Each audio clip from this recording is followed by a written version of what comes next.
How's it going, everybody? I hope the going is smooth and good. Now, this dish means Irish Christmas to me for one of the reasons that I always just craved Irish beef when I was coming home. I lived out of Ireland for many years, and coming back to Ireland, no matter where you go in the world, the turkey is going to taste pretty much the same. The ham is going to have the same shade and the same hues and the same kind of tone.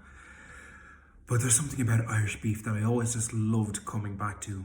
And we didn't really have a big family, so we wouldn't have the big ostentatious dinners of the huge turkey, of the baked ham and everything else and all the trimmings. It was just too much of an effort for only a few people to eat.